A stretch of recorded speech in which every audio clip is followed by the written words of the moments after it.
De um modo ou de outro, todos nós temos critérios que vão estabelecendo, de alguma forma, a medida das nossas escolhas e das nossas decisões, que fundamentam a nossa vida.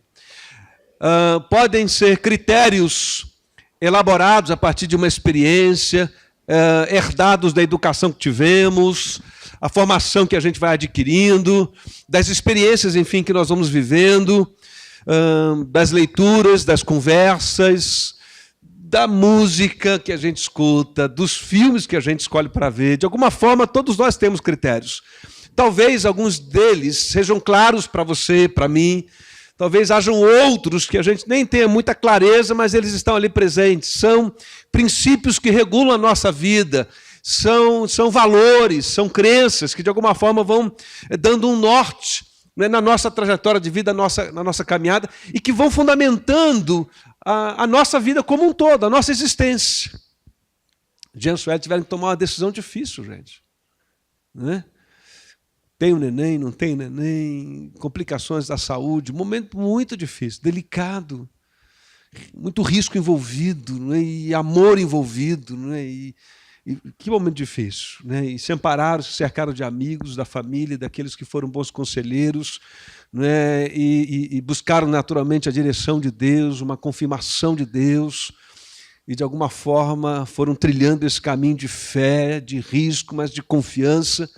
E hoje estão aqui com a gente, deixando essa palavra de testemunho que inspira a gente, né? Critérios que vão ajudando a gente a lidar com os momentos, especialmente os momentos difíceis. Que critérios estão pautando a tua vida? Porque não só pautarão, pergunta aponta para o futuro, mas a gente já tem hoje critérios, né? Os critérios que nos trouxeram até aqui. Que critérios são esses?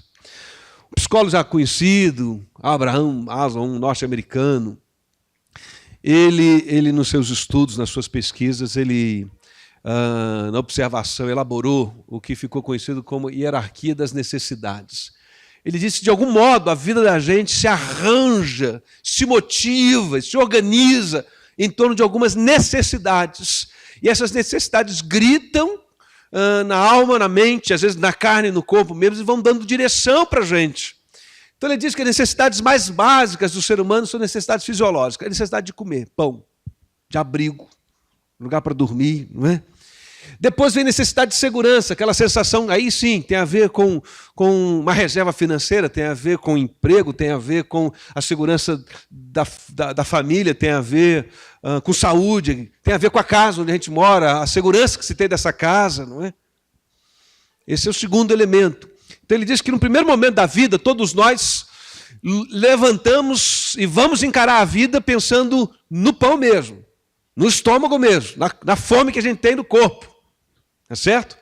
Alguns mais que outros, naturalmente, né? Mas todo mundo passa por isso, é certo? Amém? Todo mundo tem fome. Mas depois a gente tem essa necessidade saciada. Agora eu já tenho pão todo dia na minha mesa. E a gente começa a ansiar por um senso de segurança, vem junto, está interligado, né? Mas depois vem necessidades sociais, necessidades de aceitação, de relacionamento, de vínculos. Aí já não basta apenas ter um bom trabalho, um bom emprego, ter comida, ter meios para adquirir coisas da vida. A gente quer conviver, a gente quer se relacionar, a gente quer repartir. De novo, aquela referência que eu dei, você quer ter uma casa e uma churrasqueira no fundo, isso é um valor para você. Mas você quer ter churrasqueira e quer ter amigos, senão não tem graça ter churrasqueira e não ter pessoas para reunir e acender o churrasco lá com a família, com os amigos.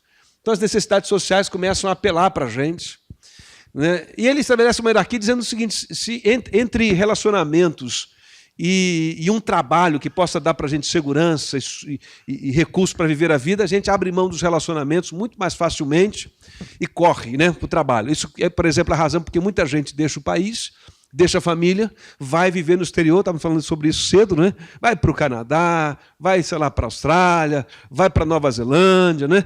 E aí, mas a mãe ficou para trás, o pai ficou para trás, os irmãos, mas, puxa, não está dando certo profissionalmente aqui, eu tenho sonhos, tenho ambições de uma vida mais confortável, a perspectiva econômica e política do país está com o horizonte fechado, e aí se aventura em terra estrangeira, em função das necessidades fisiológicas, necessidades de segurança, acaba abrindo mão um pouco das necessidades sociais. Mas ela vai surgir lá. Porque lá onde a gente vai, seja lá onde for esse lugar, você vai também sentir saudade, necessidade de amigos, de vínculos, de pessoas com quem você chega e elas conhecem o seu nome, né? Conhecem um pouco de você, têm o seu endereço, né? Tem o seu número no celular delas. E aí depois vem a necessidade de autoestima, está relacionado também a essa sensação de ser aceito, valorizado, amado, estimado, né? De ser importante. E aí o ambiente da família é fundamental. E as mães são, de fato, né, nós mencionamos isso pela manhã cedo, são, né, as primeiras dentro do ciclo familiar que caminham a gente nessa direção da valorização, da autoestima, né, do cuidado, muito mais às vezes que o pai. E, por fim, necessidade de autorrealização. Então, se eu tenho minhas necessidades fisiológicas satisfeitas, eu tenho pão, eu tenho segurança, eu tenho trabalho, eu tenho rendimentos, eu tenho agora um ciclo de amigos, e eu sinto que eu sou estimado. Ele diz que isso, em algum momento, isso não vai ser mais suficiente e você vai querer fazer alguma coisa significativa na vida. Talvez se realizar profissionalmente, talvez um grande ato heróico, talvez alguma coisa que, se não nos livros de história, né, mundial, mas pelo menos nos livros das histórias do seu ciclo de convivência entre os seus amigos, né, onde você transita, as pessoas digam, olha, ele fez isso. É o que a gente chama de legado, né? Aquela busca de autorrealização. De alguma forma, são critérios de vida. Então, se eu perguntar para você, e você levanta e encara a sua segunda-feira, a sua semana, você luta por alguns sonhos da sua vida, por que motivos? Por quais razões? Talvez eu e você respondamos pensando um pouco, sem se dar conta dessa hierarquia aqui, dessas necessidades relacionadas aqui. Mas seria isso tudo a razão para a gente viver? Seriam as minhas necessidades e as suas fisiológicas o critério último, final da vida? Seria essa necessidade de relacionamentos o critério último da vida? Seria a realização profissional, seja que for, não é? Alguma conquista, o critério final da vida? A Bíblia diz que não. E a Bíblia nos convida a estabelecer um outro elemento como critério fundamental, regulador da vida. Sem negar nenhuma dessas necessidades, mas, na verdade, estabelecer um fundamento para que você, ao procurar essas necessidades, o suprimento dessas necessidades, isso possa ser feito de maneira alinhada com o projeto de Deus para a nossa vida. Para falar sobre isso, convido você a abrir o Evangelho de Mateus, capítulo 4. Abra a sua Bíblia aí, por favor. Evangelho de Mateus, capítulo 4. Evangelho de Mateus, capítulo... Aliás, nós vamos começar no capítulo 3, gente. Evangelho de Mateus, no capítulo 3, o finalzinho, trecho que registra o batismo de Jesus. E aí sim, a gente vai entrar um pouquinho ali, nos primeiros versos do capítulo 4. Vamos ler esse texto e a gente vai pensar então sobre critérios que devem pautar a nossa vida e o convite que o Evangelho faz no estabelecimento desses critérios. Está comigo aí, amém? Então diz assim Mateus, capítulo 3, a partir do verso 13. Então Jesus veio da Galiléia ao Jordão para ser batizado por João. João, porém, tentou impedi-lo, dizendo, eu preciso ser batizado por ti, e tu vens a mim. Respondeu Jesus, deixa assim por enquanto. Convém que assim façamos para cumprir toda a justiça. E João concordou. Assim que Jesus foi batizado, saiu da água. Naquele momento, o céu se abriu, e ele viu o Espírito de Deus descendo como pomba e pousando sobre ele. Então uma voz dos céus disse, este é o meu filho amado, de quem me agrado. Este é o meu filho amado, disse a voz, de quem me agrado. E aí, continuando, deixa eu me acertar aqui. A partir do capítulo 4, do verso 1, na continuidade do texto, ou de uma narrativa que está dividida entre o capítulo 3 e o 4, diz assim, a partir do verso 1 de Mateus 4, então Jesus foi levado pelo Espírito ao deserto para ser tentado pelo diabo. E depois de jejuar 40 dias e 40 noites, teve fome. O tentador aproximou-se dele e disse: se és o Filho de Deus, manda que estas pedras se transformem em pães. Jesus respondeu: está escrito, nem só de pão viverá o homem, mas de toda palavra que procede da boca de Deus. Repetindo as palavras de Jesus, está escrito, nem só de pão viverá o homem, mas de toda palavra que procede da boca de Deus. Amém? Repita comigo, nem só de pão viverá o homem. Mas também. Não, essa não é para repetir, gente. Eu que falei, desculpa. Mas ok, o que eu quero dizer é, há um reconhecimento de que a gente precisa de pão. Há um reconhecimento de que nós temos necessidades enormes que gritam o tempo todo, né, diante de nós e que de alguma forma apelam para a nossa atenção, cativam a nossa atenção, direcionam a nossa agenda de vida. O Evangelho não nega necessidades humanas básicas. Eu e você precisamos de amigos, precisamos de relacionamentos. Eu e você precisamos nos sentir realizados com o nosso trabalho, com as coisas que a gente faz. Nós precisamos nos sentir seguros. A gente trabalha duro para sentir seguro, faz reservas para sentir seguro. Uma das broncas, independente dos aspectos políticos envolvidos, né, com as questões ligadas à reforma da Previdência, porque há uma insegurança agora sobre o futuro daqueles que planejaram a sua aposentadoria em determinado momento, e agora, por uma mudança do panorama político, isso está na pauta das nossas conversas, né, especialmente das pessoas que têm um planejamento de vida a partir dessa perspectiva da aposentadoria, enfim. A Bíblia reconhece isso. Jesus, quando ensinou a gente a orar, ele incluiu no tema da oração o pão. O pão é um elemento sagrado, é um símbolo de algo essencial para a vida. Não se vive sem pão. Jesus mesmo usa a figura do pão para se apresentar, dizendo, eu sou o pão da vida. É o pão que dá vida. O maná que Deus manda no deserto, que sustenta Israel durante aquele período de peregrinação, era uma espécie de pão dos céus. Jesus diz, eu sou este pão dos céus, eu sou o maná. A comunidade cristã, a igreja primitiva, é descrita como uma igreja forte no convívio, forte na comunhão. E há uma descrição ali que tem um cunho poético, sim, mas tem uma descrição de uma identidade prática da vida da igreja.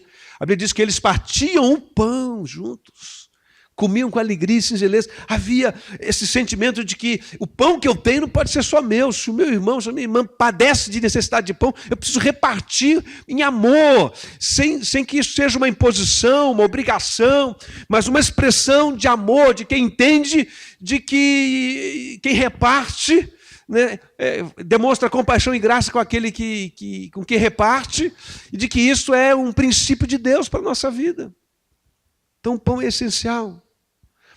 Mas, de algum modo, o texto que nós lemos nos aponta para o cuidado, e esse é só um dos textos que a gente precisa ter com as nossas chamadas necessidades, com a busca de satisfação das nossas necessidades. Porque se a gente não tiver critérios que regulem isso, de alguma forma, a gente passa a viver no nível dos instintos. E quem vive no nível dos instintos são os animais.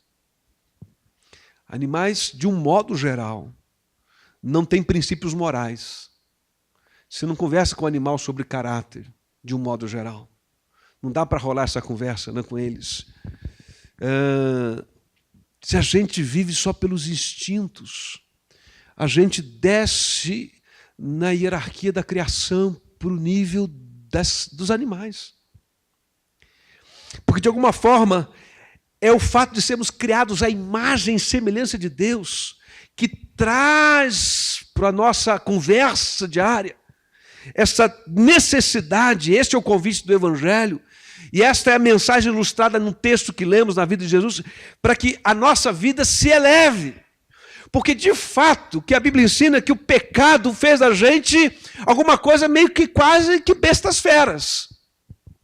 A nossa humanidade mais pura e legítima, a imagem e semelhança de Deus, foi contaminada lá no Éden pelo pecado. E agora nós disputamos uns com os outros o pedaço do pão. A gente tem receio, inclusive, de repartir o pão e de nos faltar o pão. Nós somos, no dia a dia, no nosso convívio uns com os outros, entre homem e mulher, entre colegas de trabalho, na faculdade, no dia a dia, até nos vínculos da família, às vezes. Né? Esses promotores de acirramento de ânimos, porque nós temos receio de nos faltar alguma coisa que nos é cara. E agora, a solidariedade já não é mais tão espontânea. A gente precisa aprender isso. É ou não é? Você está acompanhando?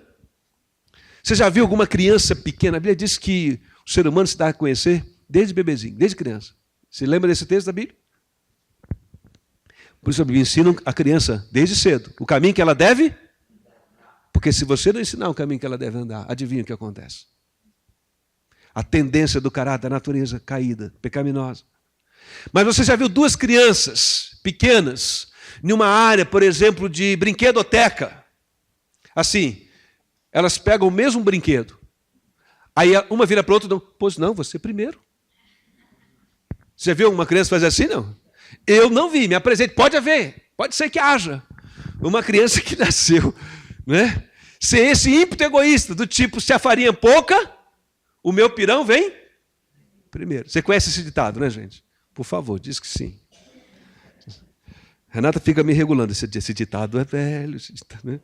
Eu preciso fazer uma pesquisa dos ditados mais novos, né, com os mais novos, mas a ideia é essa. Se eu sinto que existe a possibilidade da escassez, não, primeiro eu. E sabe o que acontece? De um modo geral, há entre nós, culturalmente, até um consenso sobre isso. Salvo aqueles momentos em que a gente acha que o nosso egoísmo aflorou demais. Mas a gente admite um certo nível de egoísmo. Afinal de contas, não tinha pão para todo mundo e eu salvei o meu. O que há de errado com isso? Estou dando duro, trabalhando duro pelo meu pão. Se eu não ver, se eu não parar para olhar para os meus direitos, quem vai olhar por mim? E eu aprendi que ninguém. Não, tem gente que olha, mas a gente diz que não, né? A gente aprende que não, né? Graças a Deus tem gente que reparte, amém? Eu espero que aqui nós sejamos entre essas pessoas, né? Ou pelo menos desejando ser entre essas pessoas que repartem e que não vivem só em função de si mesmas. O pão é legítimo, gente. Mas aqui nesse texto há um elemento interessante. O tentador se aproxima de Jesus. Jesus está no ambiente deserto, 40 dias, 40 noites. E essa referência é sempre uma referência muito interessante na Bíblia. Há um tempo de transição, de transformação, de preparação. Durante 40 dias e 40 noites, eles caminharam no deserto. Durante 40 dias e 40 noites, choveu sobre a terra. Enfim, há várias referências sobre isso. Daí, inclusive, algumas igrejas adotaram a estratégia de promover um tempo de discipulado de 40 dias, campanha de 40 dias. Vem desse princípio. E é interessante, Jesus está para iniciar o seu ministério. Ele não fez nenhum milagre ainda. Ele não ressuscitou ninguém, ele não curou nenhum cego, nenhum surdo, ele não tocou nenhum leproso, ele não fez nenhum discurso elaborado, ele não fez o sermão do monte, ele não pregou. Ele está iniciando o ministério dele. Ele inicia pelo ritual, como eu e você devemos iniciar de alguma forma a nossa caminhada, né, oficial, pelo ato do batismo. Nos deixou o exemplo. João Batista diz, você não precisa ser batizado. Não, você é o Cristo. Eu que deveria me ajoelhar e ser batizado pelo Senhor. Ele diz, convém que seja assim. E a gente encontra gente hoje que diz, não, eu tenho Cristo, eu não preciso ser batizado. É o contrário, né? O Cristo vem e não precisa, mas diz, me batiza. A gente precisa e tem gente que diz, não quero. Ele vem para João e diz, eu preciso. Convém que se cumpra a justiça. Ele é batizado. Há uma voz que sai do céu, se manifesta de modo sobrenatural, e a voz diz, este é o meu filho amado, em quem a minha alma se compraz. Eu não sei quantos de vocês conhecem aquela versão, A Mensagem. E eu separei o texto da A Mensagem, lá de Mateus 3,17, porque eu achei que ele coloca de uma forma muito mais rica a compreensão dessa afirmação. Ele diz assim, este é o meu filho, escolhido e marcado pelo meu amor, a alegria da minha vida. Uau, ficou bonito isso, né? Essa transliteração do texto, essa tradução dessa palavra. É como se Jesus, então, como se Deus dissesse de Jesus: este é o meu filho escolhido e marcado pelo selo do meu amor, e ele é a alegria da minha vida. Mas logo depois desse momento ele é levado para o deserto. O Espírito do Senhor o conduz. É um tempo de escassez, é um tempo de jejum, e a fome grita. E aí quando a fome bate, o tentador chega. O tentador não chega quando ele está saciado. O tentador chega quando ele não está saciado, quando há fome. Porque esse é um momento de fragilidade, não é? Você não pode seduzir alguém a comer mais um pedaço de torta se ele já está empanturrado, né? Comeu, né? Já aconteceu isso? Eu me lembro de uma visita de uma senhora que eu fiz uma ocasião lá no Ministério do Rio de Janeiro. E era uma senhora que gostava muito de cozinhar, fazer coisas muito doces, fazia muita coisa, era dela, né? E alguém me avisou: pastor, fulano gosta, né? Aqui temos alguns, né? A Cris já deu cochichada ali com a irmã Eugênia, né? Que sempre supre, né? E traz os mimos, outros irmãos também. Mas eu fui lá, eu era novato. Fomos eu e Renata. Acho que já contei essa história, uma parte dela aqui. E alguém diz: pastor, essa irmã está pedindo que o senhor vá lá na casa dela, ela quer receber, e ela é desse tipo assim e tal. E ela, né? Fomos lá fazer essa visita. E aí chegamos lá, gente. E realmente, ela começou a tirar coisa da geladeira e coisa do fogão, e a mesa ficou cheia. Eu confesso a vocês que, no primeiro momento, eu olhei e dei graças a Deus e disse: Senhor, obrigado, né, por essa abundância, quanto amor, né, quanta coisa boa. E ela já veio assim com um jeitinho, né, me enquadrando, e disse: pastor, eu não gosto de pastor fresco, não, eu gosto de pastor que come de tudo. Estamos juntos, minha irmã. Estamos juntos. E aí a gente foi, ela me serviu a minha, Renata. Mas, gente, ela serviu mesmo, sabe como assim? Só para você ter uma ideia, não era aquele pratinho tradicional de sobremesa, era aquele pratinho tradicional de refeição. Então, ela botou... Gente, eu sei que naquele primeiro dia eu comi, e eu estava constrangido de dizer... Não, porque eu dizia assim: não, tá bom. Não, tá não, pastor, come mais. E pá! Imagina, em relação, eu novo, iniciando lá, eu fiquei, verdade, gente, eu fiquei constrangido. Como é que eu saí dessa situação? E Renato olha para mim e faz aquele olhar assim de código, né? E nós não tínhamos nem João Pedro ainda. Se eu tivesse João Pedro, eu tinha levado, tinha resolvido o negócio. Mas não tinha João Pedro ainda. Então era eu e Renata só. Não é? Se bem que isso aflorou na adolescência, no início, quando era pequeno. Mas, enfim, a questão é que, de repente, ela vira as costas assim, irmãos, e Renata comete um crime quase inafiançável. Pega o prato dela e diz assim: é seu, pá. E põe tudo no meu. E aí ela vira, é como se Renata tivesse acabado, né? E aí eu levei um susto. Gente, de verdade, eu comi tudo que foi possível aquele dia, até que eu falei: não, minha irmã, não dá mais, não dá mais. Não. Eu disse: não, mas vocês vão levar. E ela separou lá umas travessas e colocou e mandou. De verdade, eu saí passando mal. Eu falei: Renata, me escora, porque eu acho que vai sair tudo por onde entrou. Me segura, né? Quando eu fui já a segunda, terceira vez, eu já fui mais prevenido, sabe? Confesso que numa das visitas que fiz a irmã Eugênia, eu falei: de novo, Senhor. Porque a irmã Eugênia tinha preparado uma mesa caprichada, mas a irmã Eugênia teve esse cuidado, me livrou, né? Não foi tão assim incisiva, né, Cristo? Graças a Deus, não é? Mas o que eu quero dizer é que quando você está saciado, você não sente falta, né, das coisas. E você não pensa muito em critérios para viver a sua vida. Você vai vivendo, você está saciado. Você tem pão, você tem amigos. Mas pode haver um momento, e sempre haverá em algum momento, aquele dia da escassez. Aquele dia em que você vai ter a sensação, por um ato falho seu, por um ato falho de alguém, por um ato falho de governo, de políticas, por um ato falho de uma circunstância da vida, por uma situação que você não tem controle, uma doença que chega, um diagnóstico que não pede licença, um diagnóstico sombrio, que chega sem perguntar se você está feliz naquele dia, se é festa. Renata não está aqui porque ela viajou no Rio para estar com a família, a mãe dela. A mãe pediu, de um modo especial, dizendo que queria reunir os filhos lá, num culto na igreja de manhã, e estava todo mundo lá, ela mandou a foto, foi um momento bonito. Mas sabe o que aconteceu? Um tio dela ontem faleceu. E ela disse, é um tio muito querido, porque ela morou na casa desse tio, que ele morava mais próximo do centro, lá de onde ela estava estudando, numa época do colegial. E ela morou muito tempo lá. De todos os tios que ela tinha, esse é um dos mais queridos dela. E a gente sabia que ele estava muito debilitado a saúde dele. A nossa prima da Renata, esteve conosco aqui há uns domingos atrás, ela veio a Curitiba, estava aqui com a gente no culto, a Débora. E a gente soube que ele estava num estado muito debilitado. E a Renata pensou assim, se titio faleceu, eu precisava dar um jeito de ir lá. Só vamos orar, vamos orar e pensar o que a gente pode fazer. E ela foi para ver a mãe. Foi na sexta-feira. Mas ontem nós recebemos a notícia de que ele havia falecido.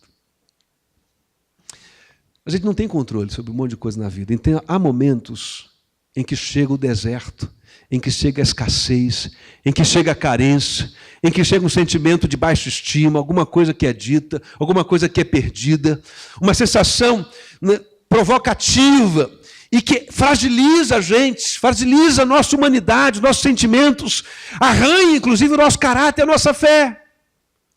Momentos em que o tentador se aproxima da gente e diz para nós, você não é filho de Deus, você não é filha de Deus, você não ouviu a voz de Deus um dia dizendo que você precisa confiar nele, crer nele, entregar a sua vida para ele, entregar o governo da sua vida para ele, você já não ouviu falar que ele te ama? Então, se você é filho de Deus, se você é filha de Deus, por quê? Por que esse deserto? Por que essa falta de pão? Por que esta crise? Por que esse mal-entendido? Por que essa perda? Por que as coisas não estão dando certo para você? Por que aconteceu o que aconteceu?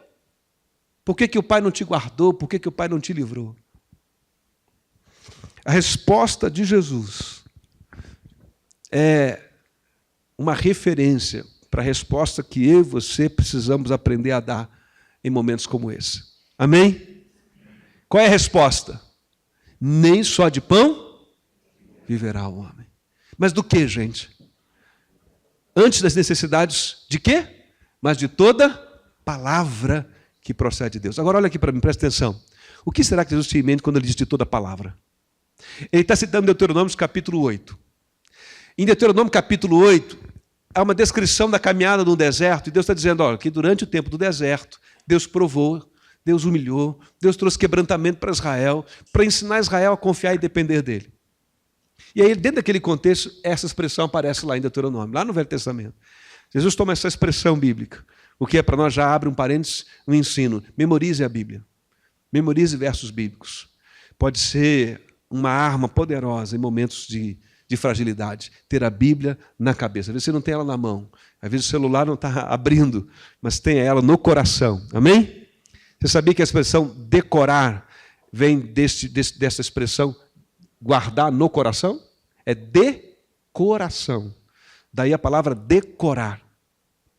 Decorei um versículo, guardei no meu coração. Somente digo, guardei a palavra do Senhor no meu coração para não pecar. O que significa isso? Memorizei. Decorei, guardei no coração. Mateus 3,17, do batismo de Jesus, diz, então uma voz do céu diz, este é meu filho amado, de quem me agrado. Ou, como na mensagem, este é o meu filho escolhido e marcado pelo meu amor, alegria da minha vida.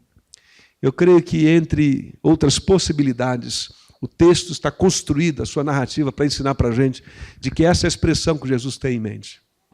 A palavra que ele ouviu do Pai no dia do batismo. É como se ele dissesse para o diabo, eu sei que Deus me ama. Eu sei que parece estranho eu estar aqui nesse deserto. Eu sei que eu estou num momento de fragilidade. Eu sei que eu preciso de pão e tenho fome. Eu sei que eu não estou tão seguro como gostaria de estar. Eu sei que eu não estou cercado de amigos como eu gostaria de estar. Mas eu tenho uma palavra de Deus para a minha vida. E é ela que é o fundamento das minhas reações e das minhas ações. E a palavra é, eu sou um filho amado de Deus. Ponto. Eu não sei como responder esse problema. Mas para mim os fins não justificam os meios. O que justifica então os meios, Jesus? A palavra de Deus. Qual é o critério para tomar essa decisão, para fazer essa escolha, para trabalhar e arrecadar recursos financeiros? O que você quer fazer com esse dinheiro? O que você vai fazer com a sua saúde? O que você vai fazer com a sua profissão? O que você vai fazer com a sua vida? A resposta de Jesus é essa: eu vou fazer aquilo que o Pai me direcionar, aquilo que o Pai apontar. É o relacionamento dele com Deus, que é o fundamento da sua vida. Os seus critérios para dizer eu vou, eu fico, eu tomo pão, não tomo pão, eu transformo pedra em pão, não transformo pedra em pão. O critério não são as necessidades fisiológicas. O critério não é o meu senso de segurança, eu preciso me sentir seguro. O critério não é, eu preciso ser aceito pelas pessoas, porque todo mundo faz, se eu não fizer, vão me rejeitar aqui nesse lugar. O critério não é ser aceito, o critério não é autoestima. Se eu não fizer, vão me humilhar. Vai parecer que eu sou bobo. Vai parecer que eu sou frouxo, vai parecer que eu não tenho coragem, então eu tenho que fazer para mostrar coragem, para demarcar território, para exibir poder. Jesus, não, esse não é o meu critério para lidar com as demandas da vida, com as provocações da vida, com as minhas fragilidades. O meu critério é a palavra de Deus. Amém? E esse é o convite do Evangelho para mim e para você. Que a gente possa ter um relacionamento de fé, de confiança e de dependência de Deus. De humildade, dizer, Senhor, eu preciso da tua assistência, eu preciso do teu socorro, eu preciso da tua sabedoria, eu preciso do teu livramento, me ajuda. Para eu não comprometer o meu caráter, para eu não mentir, para eu não furtar, para eu não agredir, para eu não falar o que não convém, para eu não vender-me a essa circunstância. Me ajuda, Senhor, a atravessar esse deserto com integridade, com hombridade, com dignidade, como quem expressa naquilo que faz, naquilo que diz, naquilo que acredita, naquilo da forma como reage, como um filho ou uma filha amado de Deus. A nossa realização deve ser uma extensão da nossa identidade. Você pensa assim? O que significa isso? Eu quero terminar dizendo, isso significa que Jesus está dizendo para mim e para você que a gente pode e deve, apesar das circunstâncias as mais difíceis, estabelecer um marco de fronteira na nossa vida. Dizer, daqui para lá não vou. E por que você não vai? Porque até aqui eu estou circunscrito na minha identidade como filho de Deus. Esse é o meu fundamento. Eu sei que Deus me ama, eu sei que eu sou a alegria de Deus, e eu sei que Ele vai cuidar de mim. Como é que a gente constrói essa convicção, gente? É uma construção. Porque em mim e você, o pecado tende a nos arrastar, não é, para o erro, para a fraqueza. A gente vive nessa sociedade em que facilmente se perdoa um ao outro, né? Especialmente quando a gente está dizendo as nossas necessidades básicas. A gente se constrói lendo a palavra. A gente constrói isso em oração. A gente constrói essas convicções no convívio com outras pessoas que fortaleçam essas convicções do nosso coração. Alguém tem dito por aí, eu não sei o quanto de científico há nessa afirmação, mas é apenas uma referência que deve fazer você, pelo menos, no mínimo, pensar. Que a gente tende a ser a média das 5 pessoas com quem a gente se relaciona de maneira desarmada. Então, as pessoas com quem a gente se relaciona de maneira mais livre, mais voluntária, mais dada, com quem a gente senta para conversar e tem prazer em conversar. Né? Essas pessoas nos influenciam, nós influenciamos elas. E qual é o princípio, então, de Deus? O princípio de Deus não é que você se isole do mundo, mas que você crie vínculos com pessoas que têm os mesmos princípios, os mesmos critérios, o critério da palavra de Deus para guiar a vida delas. Que você tenha círculo de relacionamentos que, de alguma forma, possam, de alguma forma, estabelecer cerca à sua volta, à minha volta de sobrevivência. Amém? Quero terminar, e os músicos já podem se posicionar aqui em cima para mais uma canção final, a gente vai ter um tempo de oração. Você pode ler junto comigo isso aqui? Jesus nos faz entender que somos aceitos não pelo que fazemos, mas por quem somos, filhos de Deus, pela graça, mediante a fé. E agora, tudo o que fazemos e a forma como vivemos vai se convertendo em manifestação dessa verdade. Queria chamar a tua atenção para isso. De novo, em que momento a voz do céu interrompeu aquele ato de batismo e disse assim: esse é meu filho amado em quem a minha alma tem prazer ou alegria. Que momento foi? No dia do batismo. Pergunto, quantas pregações, quantos sermões Jesus tinha feito? Nenhum. Um registro bíblico, não é nenhum. Nenhuma pregação. Quantos milagres? Nenhum. Porque não é o que você faz que desperta o amor de Deus pela tua vida. Olha aqui, presta atenção no que eu estou dizendo. Não é o que você faz que desperta o amor de Deus pela tua vida. É pelo que você é. É pelo que você é.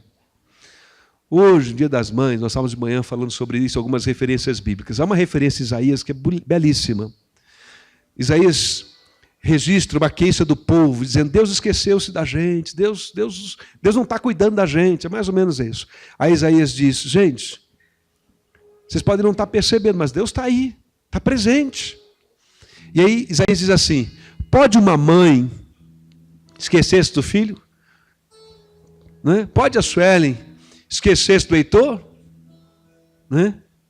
Por que não disse pode o Jean? É porque é grande chance que o Jean esqueceu o Heitor de vez em quando. Isso é verdade, Jean. Põe as barbas de molho aí, tá certo? Aceita que dói menos. O homem, às vezes, por uma lógica de raciocínio, ele é capaz de esquecer. Não, eu falo de abandonar, não estou falando de abandono, de esquecer. Mas Deus diz: a mulher não esquece, a mãe não esquece. A mãe não esquece. A mãe está pensando nela e no filho o tempo todo. Nem sempre essa é a lógica que guia a gente como pai, como homem, né? Então, a pergunta é: e por quê? A gente não sabe como é que vai ser o futuro dos nossos filhos. Quantas alegrias e quantas preocupações eles vão trazer. Quantas dores, quantas lágrimas vamos derramar por causa dele ou dela. Mas o fato é que, ilustrado especialmente, já que estamos no Dia das Mães, no amor da mãe, a gente percebe que é um amor incondicional. Eu me lembro de visitar um rapaz que ficou um tempo preso num presídio do Rio de Janeiro, chamado Frei Caneca. Alguém da nossa igreja tinha contato, etc., e nós demos assistência. Ele acabou, mesmo depois de convertido, havia um processo contra ele na justiça, ele acabou detido e foi cumprir a pena dele. Eu ia lá dar assistência para ele, lá no presídio. E eu tinha lá, né, os dias da visita, uma carteirinha de visita, e eu ia lá, era constrangedor, a revista, a entrada. Um dia eu fui com uma camisa branca, né, como se fosse Maria de primeira viagem, não tinha muita noção, e o carcereiro, quem estava lá, disse: olha, o senhor não pode voltar aqui, eu sei que o senhor é pastor e tal, mas o senhor não pode voltar com a camisa branca é dele, o senhor tem que vir com camisa de cor. E aí caiu a ficha, eu olhei todos eles, camisa branca, tipo de malha, né, básica. Era a roupa que eles vinham para o pátio, hora da visita, e foi assim. Agora olha aqui para mim, me pergunta: qual dos dois gêneros, masculino ou feminino, eu via de um modo frequente, abundante, presente lá visitando os internos? Mulheres. Que mulheres eram essas? Mães, avós. Pode uma mãe esquecer do filho? Deus diz: se nem uma mãe esquece, se Deus não esquece, aí Deus levanta a possibilidade: ainda que uma mãe pudesse esquecer, eu não me esquecerei de você. Aqui no texto que nós lemos ali de Mateus 3, Deus declara o amor dele por Jesus sem que Jesus tenha feito nada. E é uma ilustração do amor que Deus tem por mim e por você, amém? O que a gente faz, a gente deve fazer como expressão de louvor e gratidão a Deus, como extensão da nossa identidade que a gente adquire pela fé em Cristo. Agora eu sou filho de Deus, eu sou a filha de Deus pela fé em Cristo Jesus. O que eu preciso fazer para ser amado por Deus? A resposta é: coisa alguma. Quanto de contribuição eu tenho que dar para ser filho de Deus? A resposta é: coisa alguma. Quantas canções, quantas obras eu tenho que fazer para que Deus olhe para mim e diga: agora sim, gostei de você, moço. Gostei de você, moça. Rapaz, gostei. A resposta é: coisa alguma. Tudo aquilo que eu vier a fazer e que você vier a fazer para a glória de Deus, em serviço a Deus, deve ser uma expressão da nossa identidade, da nossa gratidão. Por quê? Porque a voz de Deus, do batismo de Jesus, é uma ilustração da voz de Deus, que diz todo dia para mim e para você: eu amo esse rapaz, eu amo essa moça, eu amo esse homem, eu amo essa mulher. Esse é o meu filho amado, essa é meu filho amado. A grande questão é o quanto nós estamos dispostos a nos voltarmos para Deus e dizer: Senhor, eis-me aqui, cuida da minha vida. Senhor, seja o meu critério último das minhas escolhas, das minhas decisões, seja o fundamento da minha vida, para que eu possa perdoar aqueles que normalmente ninguém perdoaria, para que eu possa ser gentil para aquelas pessoas que normalmente todo mundo entenderia a minha grosseria, para que eu possa ser íntegro quando todos à minha volta acham que é normal não ser íntegro naquela situação, para que eu possa dizer não para algumas coisas, ainda que algo em mim quisesse que de alguma forma eu dissesse sim, mas que seja o Senhor o critério da minha vida. Amém, gente? Acho que isso é libertador. Saber que eu estou aqui amado por Deus, independente da popularidade, das coisas que eu posso fazer e você possa fazer. Deus te ama, te ama, te ama, te ama. Mas eu quero convidar você para orar enquanto os instrumentos tocam uma música que nós combinamos, eles vão tocar uma música aí de fundo. E eu volto ali com a questão, né? Que critérios estão pautando a tua vida? É minha oração que seja a palavra de Deus, a sua identidade como filho e filha de Deus. Mas eu acho que a gente às vezes sente essa carência de ouvir a voz de Deus. Sabe por quê? Porque a gente está correndo muito atrás do pão. Precisa correr, né? Aprendi que o pão não cai do céu. A gente está correndo atrás dos sonhos, de projetos, de tantas coisas. E às vezes na correria da vida. Aliás, inclusive a gente invoca a Deus para que Ele possa subsidiar a realização dessas coisas muitas vezes. E a única razão para invocar a Deus é isso. É pedir o pão. Mas o Pai Nosso não começa com pão. O Pai Nosso começa assim: Pai Nosso que estás nos céus, santificado seja o teu nome. Venha a nós o teu reino. Seja feita a tua vontade, aqui na terra como no céu. Então, as minhas primeiras palavras, as nossas primeiras palavras em oração é: Senhor, a tua vontade, não a minha. O teu querer e não o meu. Queria convidar você então a parar um pouquinho, fechar os teus olhos e a orar ao Senhor. Eu não sei qual foi a última vez que você ouviu a voz de Deus. O que essa voz te falou. Mas eu sei que Deus fala. E eu convido você a orar e dizer: Deus, fala comigo. Fala comigo. Se você tem medo, diz: Deus, eu tenho medo no meu coração. Medo do futuro. Medo do diagnóstico, medo da falta de trabalho, da falta de dinheiro, da falta de amigo, medo da solidão, medo de ficar sozinho, medo do abandono. Se é falta de pão mesmo, diz: Deus, o que eu tenho não dá para a minha vida, Senhor, eu preciso administrar melhor o que o Senhor tem me dado, ampliar meus recursos, eu não sei. Talvez alguns sejam carentes de um elogio, de um abraço, de uma afirmação de amor. Talvez alguns de nós sejamos carentes de se sentir perdoado, de ter uma segunda chance, que alguém está nos negando, não sei. Ou talvez nós devamos dar uma segunda chance a alguém. E é isso que Deus está dizendo: dê uma segunda chance. Caminha mais uma milha. Vai com ele, vai com ela.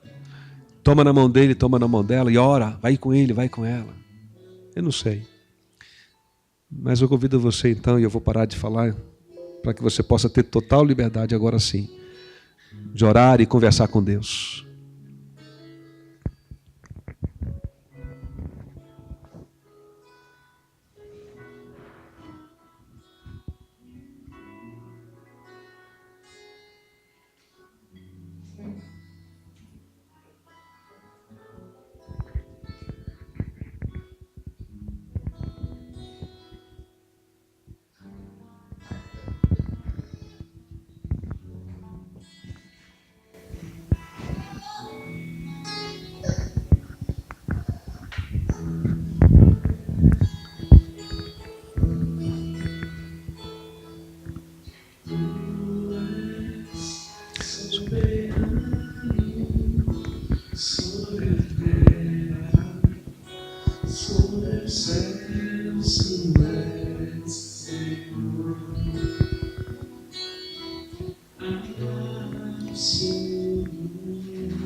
sabes muito bem, tu és tremendo.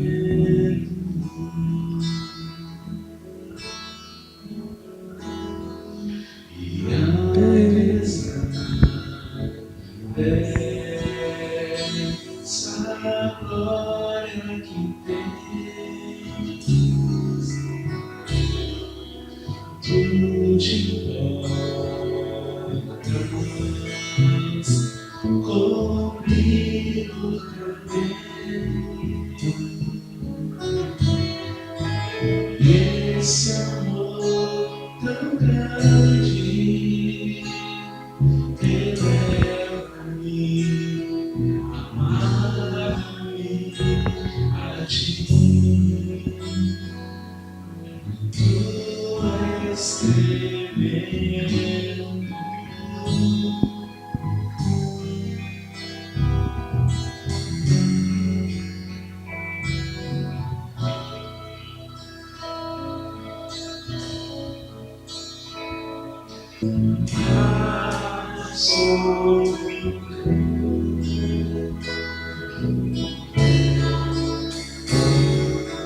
Tudo que existe acontece, tu sabes muito bem.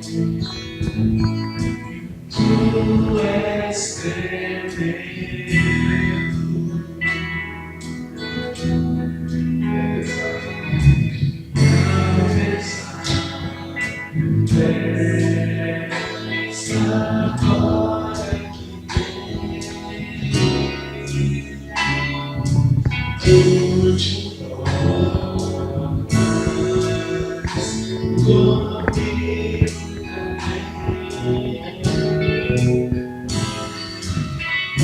Esse amor tão grande eleva-me, amar-me a ti. Tu és tremendo.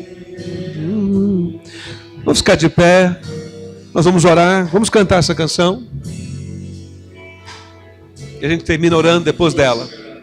Bem firme. Tu és soberano sobre a terra, sobre os céus, tu és Senhor.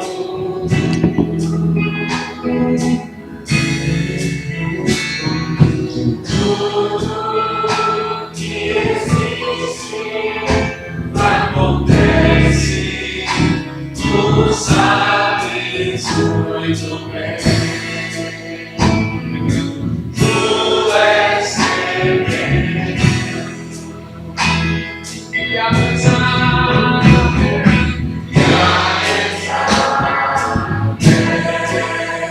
dessa glória que tens, tu te importas comigo também.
Aleluia, aleluia. Que a verdade da palavra do Senhor, essa canção que nós cantamos, possa ser abrigada em nossos corações, possa moldar a nossa mente, possa exercer um poder de impacto sobre a nossa alma, sobre os nossos sentimentos, para a glória do Senhor, amém?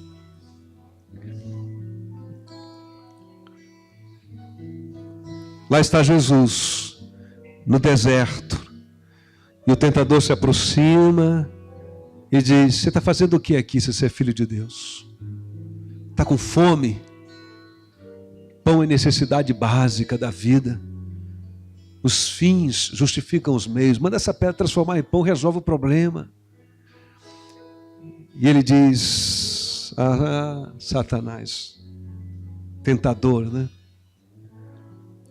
Não é o meu estômago que me dirige, não é meu instinto de sobrevivência que me dirige, não são as minhas necessidades sexuais que me dirigem, não são as minhas necessidades afetivas que me dirigem, não é o meu desejo de segurança que me dirige.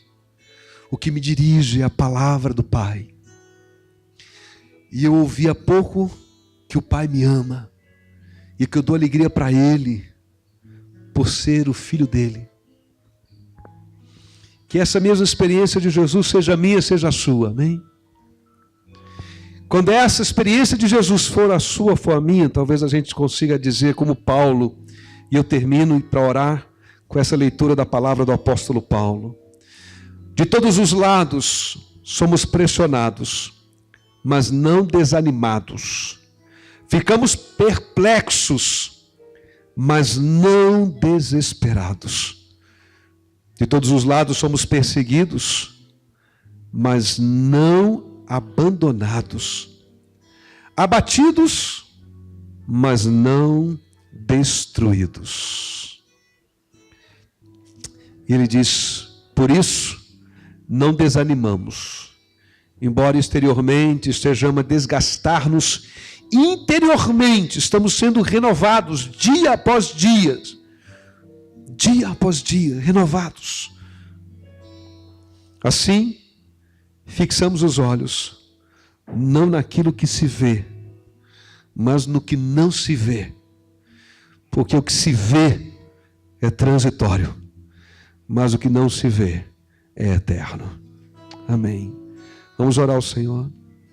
Pai, nós dedicamos mais uma vez esse ato de adoração para o Teu louvor e para a Tua glória.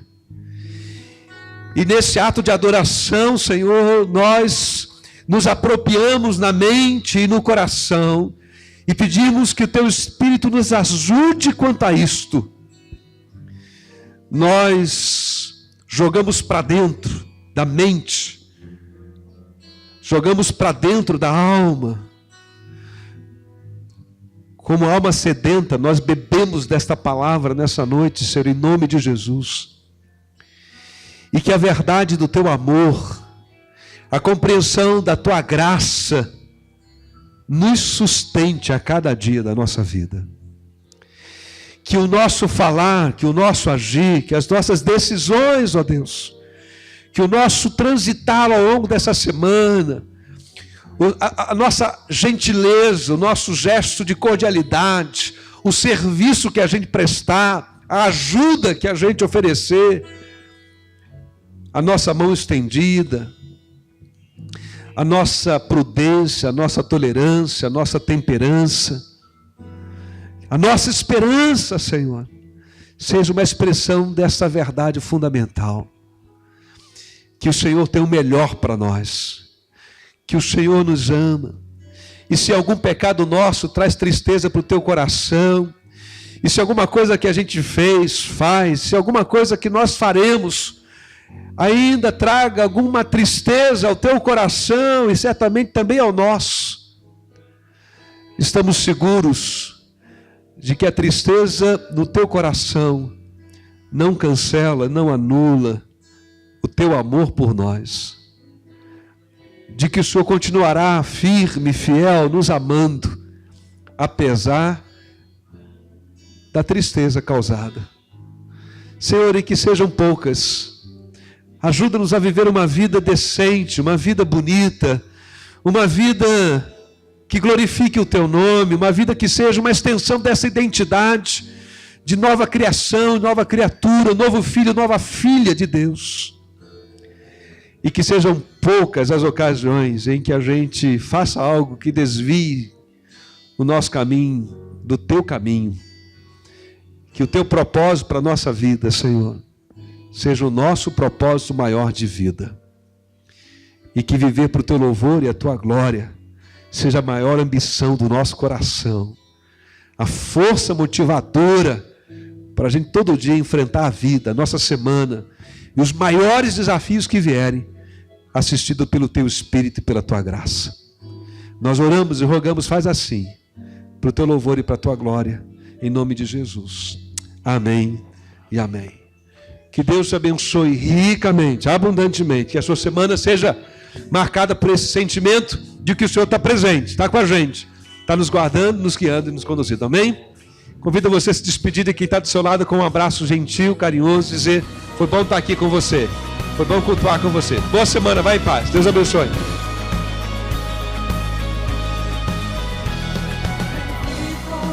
Every storm will be